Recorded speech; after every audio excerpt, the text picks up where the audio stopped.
Hello everyone, welcome back once again to my YouTube channel SB Platform. Dear student, moi aji tomalokor babe kisuman most important and some more difficult voices practice koraisu. But student, moi ekhon videot konbor subject hoy, konbor verb hoy, konbor object hoy, single object ase ne double object ase, active likha ase ne passive likha ase, heibor practice nokoram. Heiborar babe already moi video banai disu. যদি তোমালোকে এতিয়ালৈকে দেখা নাই তেনে হলে এইখন video ডেসক্ৰিপচনত যাবা মই লিংক দি দিম তোমালোকে চাই লবা মই জাস্ট এইখন ভিডিওত প্ৰ্যাকটিস কৰাইছো okay then let's start with the first question is that she bought the baby a doll meaning খিনি হল she bought তাই কিনিছিল the baby টিৰ বাবে কিনিছিল কিন্তু এনেকুৱা নহয় যে she bought the baby তাই বেবিটি কিনিছিল এনেকুৱা নহয় তাই বেবিটিৰ বাবে কিনিছিল কি কিনিছিল আ ডল এটা ডল কিনিছিল ওকে তেনে হলে তোমালোকে এনেকুৱা কোৱেশ্চন দেখি কেতিয়া কনফিউজ নহবা এতিয়া মই চেঞ্জ কৰি দি আছো কোৱেশ্চনটো এক্টিভ ভয়েসত লিখা আছে মই প্যাসিভলৈ চেঞ্জ কৰি দিছো and in this sentence there are two objects one is the baby and next is a doll তেনে হলে মই প্ৰথমে সাবজেক্ট লিখিম the baby to মই সাবজেক্ট বনাই দিম ইয়াত the baby and the sentence has been written in past indefinite tense গটিকে যেহেতু past indefinite tense হয় তেনে হলে সাবজেক্টৰ পিছত হেল্পিং ভাৰ্বৰ প্ৰয়োজন হয় হেতু হল was নহলে were the baby লগত was হ'ব তোমালোকে হয়তো নিশ্চয় জানা the baby was তাৰ পিছত ভাৰ্বৰ থাৰ্ড ফৰ্ম লিখিব লাগিব and in this sentence the verb is bought গটিকে আমি থাৰ্ড ফৰ্ম bought লিখিলো okay next মনত ৰাখিবা যদি কোনো কোৱেশ্চনত ডাবল অবজেক্ট দিয়া থাকে তেনে হলে এটা সাবজেক্ট এটা অবজেক্ট তোমালোকে সাবজেক্ট বনাবা and the next object তোমালোকে সদায় ভাৰ্বৰ থাৰ্ড ফৰ্ম লিখাৰ পিছতে লিখিবা okay তেনে হলে এতিয়া থাৰ্ড ফৰ্ম যেটো লিখি দিলো and the next object is a doll ইয়াত আমি লিখি দিম this is the most important মনত ৰাখিবা and তাৰ পিছত লিখিব লাগিব প্ৰেপজিশন হেতু সাধাৰণতে বেছিভাগ বাই ইউজ কৰা হয় কিন্তু কেতিয়াবা with at in to এনেকুৱা প্ৰেপজিশন ইউজ কৰা হয় যদি তোমালোকে না জানা কেতিয়া কি প্ৰেপজিশন ব্যৱহাৰ কৰা হয় তেনে হলে মই এইখন ভিডিওৰ ডেসক্ৰিপচনৰ লিংক দি দিম তোমালোকে চাই লবা তেনেকুৱা প্ৰেপজিশনৰ বিষয় তাত কোৱা আছে তো ইয়াত বাই হ'ব then subject object বনাব লাগিব she কি হ'ব ইয়াত her হ'ব so this is the right answer the baby was bought a doll by her okay এতিয়া যদি মই সেকেন্ড অবজেক্ট টু সাবজেক্ট বনাই দি প্যাসিভ বনাও তেনে হলে কেনেকুৱা হ'ব ভালদৰে চাই লবা this is the most important one এতিয়া আমি সাবজেক্ট বনাম a doll লিখিলো okay তাৰ পিছত আগৰ নিচিনা নিয়ম was were লিখিব লাগিব was then verb third form এতিয়া মনত ৰাখিবা most important কথা হয় ভালদৰে শুনি লবা যদি কোনো কোৱেশ্চনত তোমালোকে বাই ভাৰ্বটো পোৱা এটো বাই ভাৰ্বৰ পৰা আহিছে বাই bought বাই ভাৰ্বটো পোৱা বা bought ভাৰ্ব দিয়া থাকে আৰু কোৱেশ্চনটো তেতিয়া দেখিবা হয়তো ডাবল অবজেক্ট দিয়া আছে আৰু যদি তোমালোকে লাষ্টৰ সেকেন্ড অবজেক্টটো সাবজেক্ট বনাই দিয়া তেনে হলে যেতিয়া ভাৰ্বৰ থাৰ্ড ফৰ্ম লিখিবা এই থাৰ্ড ফৰ্মৰ পিছত সদায় এটা প্ৰেপজিশন লিখিবা হেতু হল for তোমালোকে মনত ৰাখিবা আৰু এইখন ভিডিওৰ শেষত মই এনেকুৱা ভাৰ্বৰ লিখি দিছো তোমালোকে স্ক্ৰিনশ্বট মাৰি দিবা কোনবোৰ ভাৰ্বৰ লগত কেনেকুৱা প্ৰেপজিশন হয় সেইবোৰ মই লিখি দিছো জাস্ট স্ক্ৰিনশ্বট মাৰি লবা আৰু মুখস্থ কৰি লবা তো a doll was bought for তাৰ পিছত সেকেন্ড অবজেক্টটো লিখিম the baby preposition by then she object her okay তো I hope তোমালোকে নিশ্চয় বুজিব পাৰিছা লগতে মই তোমালোকক এইখিনিও জনাই দিও যেহেতু ডাবল অবজেক্ট দিয়া আছে এটা ডাইৰেক্ট অবজেক্ট হয় এটা ইনডাইৰেক্ট অবজেক্ট হয় যদি তোমালোকে না জানা কোনবোৰ ডাইৰেক্ট হয় কোনবোৰ ইনডাইৰেক্ট হয় তেনে হলে এইখন ভিডিও ডেসক্ৰিপচনত যাবা মই তাতে সেইবোৰ লিংক দি দিম তোমালোকে চাই লবা কোনবোৰ ডাইৰেক্ট অবজেক্ট কোনবোৰ indirect object so these two are the right answer এতিয়া মই সেকেন্ড কোৱেশ্চনলৈ আগুৱাই গৈছো তোমালোকে জাস্ট কনসেন্ট্ৰেট কৰিবা কোৱেশ্চনটো হল they were refused admission meaning কিনি হল এতিয়া they were refused that means হিয়তক নাকচ কৰা হৈছিল কিহৰ এডমিশনৰ that means হিয়তৰ এডমিশন নাকচ কৰা হৈছিল তো আমি বুজা পালো কোৱেশ্চনটো প্যাসিভ ভয়েসত লিখা আছে কিন্তু এই কোৱেশ্চনটোত বাই অবজেক্ট দিয়া নাই এতিয়া আমি কোৱেশ্চনটো পঢ়ি পেলাই বুজিলম যে ইয়াত কি অবজেক্ট হ'ব পাৰে ওকে তো তেনেহলে কোৱেশ্চনটো মই পুনৰ এবাৰ বুজাই দি আছো they were refused admission that means হিয়তৰ এডমিশন refused কৰা হৈছিল নাকচ কৰা হৈছিল এতিয়া কথা হল নিশ্চয় যদি আমি স্কুল বা কলেজত এডমিশন লবলৈ যাও সেই স্কুল বা কলেজৰ যিজন অথৰিটি আছে তেখেতে আমালোকক এডমিশন দিব গতিকে ইয়াত অবজেক্ট হ'ব the authority that means by the authority এইখিনি অবজেক্ট ইয়াত দিয়া নাই আমি কোৱেশ্চনটো পঢ়িলাম তাৰ পিছত এনেকুৱা অবজেক্টটো বিচাৰি উলিয়াম তাৰ পিছত হে এই অবজেক্টটো আমি ইয়াত সাবজেক্ট বনাই দি পেলাই শুদ্ধকৈ লিখিম তো তোমালোকে নিশ্চয় বুজিব পাৰিছা যে যেহেতু এডমিশনৰ কথা কোৱা আছে আৰু এডমিশন কোনে দিয়ে স্কুল বা কলেজ বা তেনেকুৱা অনুষ্ঠানৰ অথৰিটিয়ে এডমিশন দিয়ে গতিকে অবজেক্টটো হ'ব the authority and we have to take this authority as subject here আৰু কোৱেশ্চনটো যেটো প্যাসিভত লিখা আছে গতিকে আমি অ্যাক্টিভত বনাম এতিয়া দি অথৰিটি আমি ইয়াত সাবজেক্ট বনাই দিম দি অথৰিটি ওকে মই এটা কথা তোমালোকক বুজাই দিও যদি কোৱেশ্চনটো প্যাসিভ ভয়েসত লিখা থাকে তেনেহলে অ্যাক্টিভত কৰিবলৈ হলে তোমালোকে আগত দেখিবা যে কোৱেশ্চনটো কি টেন্সত দিয়া আছে যেনেকুৱা এই কোৱেশ্চনটো পাষ্ট ইনডিফিনিট টেন্সত প্যাসিভ কৰা আছে গতিকে অ্যাক্টিভ ভয়েসলৈ চেঞ্জ কৰিবলৈ হলে তোমালোকে পাষ্ট ইনডিফিনিট টেন্সৰ যি স্ট্ৰাকচাৰ আছে সেই স্ট্ৰাকচাৰত অ্যাক্টিভ বনাই দিবা যি নহক যি টেন্সত প্যাসিভ থাকিব সেই টেন্সৰ গঠনত তোমালোকে অ্যাক্টিভলৈ চেঞ্জ কৰিবা তো যেহেতু পাষ্ট ইনডিফিনিট হয় তেনেহলে পাষ্ট ইনডিফিনিটত আমি এটো অ্যাক্টিভ বনাম এতিয়া সাবজেক্ট লিখিলো দি অথৰিটি তাৰ পিছত কিহৰ প্ৰয়োজন হয় ভাৰ্বৰ second form and in this sentence the verb is refused the second form is refused also refused okay এতিয়া ভার্ব লিখিলো তাৰ পিছত ইয়াৰ যি সাবজেক্ট আছে সাবজেক্টটো ইয়াত কি হ'ব অবজেক্ট হ'ব তো দে সাবজেক্ট হিচাপত আছে তেনেহলে দেৰ অবজেক্ট কি হয় দেম হয় তেনেহলে আমি ইয়াত দেমক পৰিৱৰ্তন কৰি দিলো ওকে দেন কি বাকি থাকিল এডমিশন লিখিলো ওয়াইটো ইয়াত লিখিব নালাগে কাৰণ আমাৰ পাষ্ট ইনডিফিনিট টেন্সত ভাৰ্বৰ সেকেন্ড ফৰ্মে লাগে was were প্ৰয়োজন নহয় তো তেনেহলে ৰাইট আনসাৰ কি হ'ব the authority refused them admission this is the right one okay এতিয়া মই next question লৈ আগুৱাই গৈছো কোৱেশ্চনটো লিখা আছে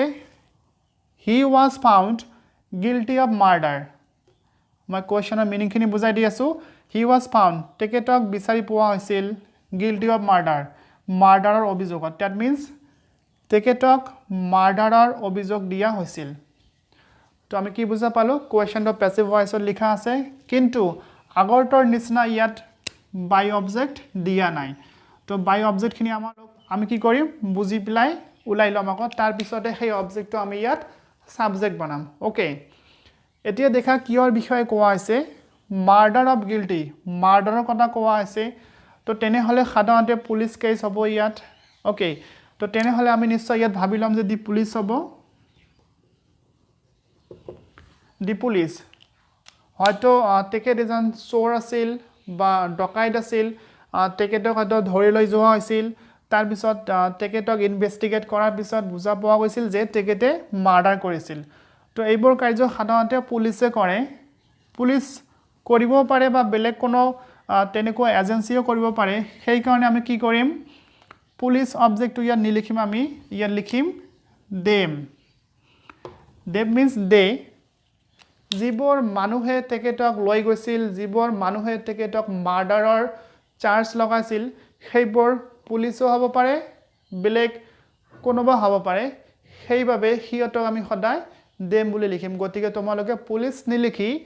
দেম অবজেক্ট লবা আৰু দেম অবজেক্টটো ইয়াত সাবজেক্ট কৰি লবা তো তেনেহলে দেম যদি ইয়াত সাবজেক্ট হয় কি হ'ব ইয়াত দে মনত ৰাখিবা ইয়াত দে মিন্স পুলিচ বা তেনেকুৱা ফৌজক বুজালে যি সকলে হাতত তেখেতক মাৰ্ডাৰৰ চাৰ্জ লগাইছিল ওকে যদি তোমালোকে দি পুলিচ লিখা তথাপিও শুদ্ধ হ'ব কিন্তু 100% শুদ্ধ নহব পাৰে the 100% right subject is they okay এতিয়া যেহেতু কোৱেশ্চনটো past indefinite tense লিখা আছে সেই কাৰণে আমি এটা কি কৰিম সাবজেক্টৰ পিছত ভাৰ্বৰ সেকেন্ড ফৰ্ম লিখিম আগৰ নিচিনা নিশ্চয় বুজিব পাৰিছা আৰু ভাৰ্ব দি আছে found ইয়াত কি হ'ব found then ইয়াত যি সাবজেক্ট দি আছে অবজেক্ট হ'ব they found him here object hall him okay তাৰ পিছত এইখিনি লিখি দিম guilty of murder so the right answer is they found him guilty of murder যদি লিখা the police found him guilty of murder শুদ্ধ হ'ব কিন্তু এটো 100% শুদ্ধ সাবজেক্ট নহয় এটোৱে 100% শুদ্ধ সাবজেক্ট গতিকে তোমালোকে এনেকুৱা ক্ষেত্ৰত দেৰে সাবজেক্ট বনাই পেলা কৰি লবা ওকে স্টুডেন্ট মই আশা কৰিছো তোমালোকে নিশ্চয় বুজিব পাৰিছা এতিয়া মই নেক্সট কোৱেশ্চনলৈ আগুৱাই গৈছো জাস্ট কনসেন্ট্ৰেট কৰিবা Guwahati is called the gateway to north east মই কোৱেশ্চনৰ মিনিংখিনি বুজাই দি আছো যে Guwahati is called that means Guwahati কোৱা হয় দি গেটৱে টু নৰ্থ ইষ্টৰ প্ৰৱেশদ্বাৰ বা গেটৱে বুলি কোৱা হয় তো তোমালোকে হয়তো নিশ্চয় বুজিব পাৰিছা যে the question has been written in passive voice now we have to change it into active voice okay but this is the same question যিবোৰ আমি ইয়াত কইলো এইবোৰ নিচিনা same question হয় যে এই questionত by object দিয়া নাই so we have to find out the appropriate by object okay এতিয়া আমি questionটো পুনৰ এবাৰ বুজি লম তাৰ পিছত কি object হ'ব পাৰে তোমালোকে গেছ কৰিবা ময়ো বুজাই দি আছো okay Guwahati is called Guwahati কোৱা হয় নৰ্থ ইষ্টৰ প্ৰৱেশদ্বাৰ তোমালোকে গেছ কৰাচোন কি অবজেক্ট হ'ব পাৰে নিশ্চয় গেছ কৰিছা এতিয়া মই বুজাই দি আছো তোমালোকৰ আনসাৰটোৰ লগত মিলাই লবা ইয়াত যেটো বিষয় কোৱা হৈছে যে গুৱাহাটীক নৰ্থ ইষ্টৰ গেটৱে বুলি কোৱা হয় বিষয়টো সাৰ্বজনীন হয় সকলোৰে বাবে একেই হয় ইংলেণ্ডৰ পৰা যদি এজন ব্যক্তি আহে টিকেটৰ ক্ষেত্ৰটো বিষয়টো একেই থাকিব টিকেটও জানিব পাৰিব যে হয় গুৱাহাটীক নৰ্থ ইষ্টৰ গেটৱে বুলি কোৱা হয় তো এইখিনিক বা এনেকুৱা কন্ডিশনক বা বিষয়ক সাৰ্বজনীন বুলি কোৱা হয় আৰু যদি বিষয়টো সাৰ্বজনীন হয় তেনেহলে তেনেকুৱা ক্ষেত্ৰত অবজেক্ট সদায় কি হ'ব কোৱাচোন পিপল তো ইয়াত হ'ব বাই পিপল এতিয়া আমি অবজেক্টখিনি পাই গলো এতিয়া আমি এক্টিভলি চেঞ্জ কৰিম তোমালোকে নিশ্চয় কৰিব পাৰিব হয়তো people to subject বনা দিম ইয়াত people question to present indefinite tense লিখা আছে তেনেহলে এতিয়া আমি মেইন ভার্ব লিখিম ইয়াত এটো প্লুরাল নম্বৰ হয় গতিকে আমি কি লিখিম অকল কল people call যদি সিঙ্গুলার নম্বৰ হলে এটেন তেনেহলে আমি কি লিখলো এটেন কলস সো people কয় কাক কয় গুৱাহাটী লিখিম গুৱাহাটী তাৰ পিছত কি বাকি থাকিল the gateway to north east এটো ভাবটো নহব আৰ the gateway to north east okay so the right answer is people call Guwahati the gateway to north east this is the right answer okay student this is the last and final question so monojogare khuniba মই পঢ়ি দি আছো you will be asked to deliver the letters মই পুনৰ এবাৰ পঢ়ি দি আছো you will be asked তোমাক খোদা হ'ব to deliver কৰিবলৈ কি ডেলিভাৰ কৰিবলৈ the letters তো তোমালোক এটা নিশ্চয় বুজিব পাৰিছা যে তোমাক চিঠিবোৰ ডেলিভাৰ কৰিবলৈ খোদা হ'ব তো এটো প্যাসিভ ভয়েস হয় আগৰ বৰৰ নিচিনা তো তেনেহলে কি মিসিং আছে ইয়াত বাই অবজেক্ট মিসিং আছে এটো আমি কি কৰিম এটো বিচাৰি উলিয়াম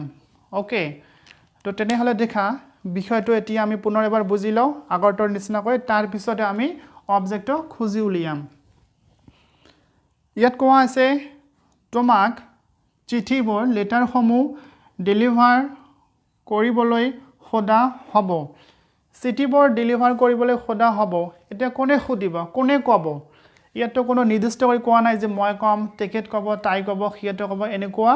কাকো বুজোৱা হোৱা নাই বা সাৰ্বজনীন নহয় এটো সেই কাৰণে আমি যিহেতু নাজানো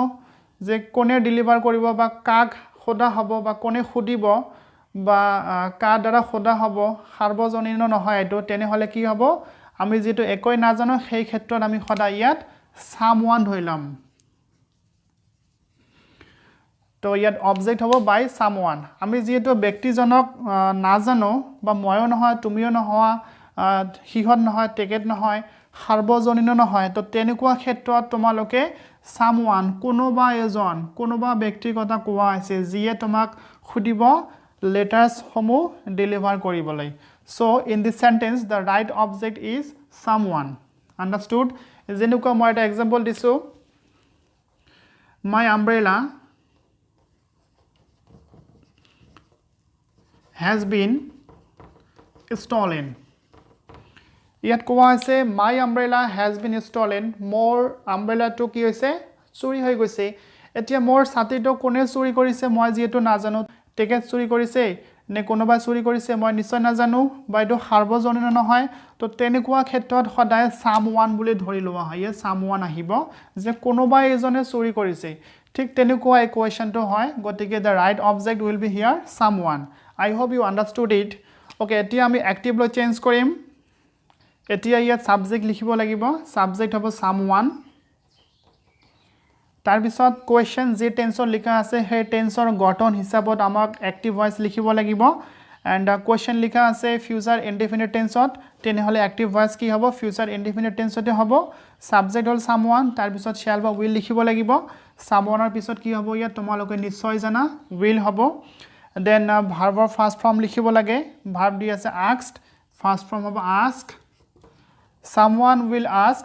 তাৰ পিছত ইয়াত যে সাবজেক্ট আছে ইয়াত অবজেক্ট হ'ব ইউৰ কোনো চেঞ্জ নাই হেইখানে ইয়াত ইউৱে হ'ব someone will ask you then গোটেইখিনি লিখিলে হৈ গল to deliver the letters so this is the right answer someone will ask you to deliver the letters so these are the right answers okay student মই গোটেইখিনি question ইয়াত ধুনিয়াকৈ সমাধান কৰি দেখুৱাই দিলো যদি তোমালোকৰ কোনো ধৰণৰ ডাউট থাকে কনফিউজন থাকে তেনেহলে কমেন্ট বক্সত কমেন্ট কৰিবা মই নিশ্চয় সমাধান কৰিম ডিয়াৰ ষ্টুডেন্ট যদি তোমালোকৰ ভিডিওখনৰ পৰা উপকাৰ হৈছে বুলি ভাবা তেনেহলে লাইক শেয়াৰ আৰু মোৰ চেনেলটো সাবস্ক্ৰাইব আৰু ওচৰত থকা বেল আইকনটো প্ৰেছ কৰিবলৈ নাপাহৰিবা তো তেনেহলে ডিয়াৰ ষ্টুডেন্ট আজিলৈকে এইখিনিয়ে ধন্যবাদ have a good day thank U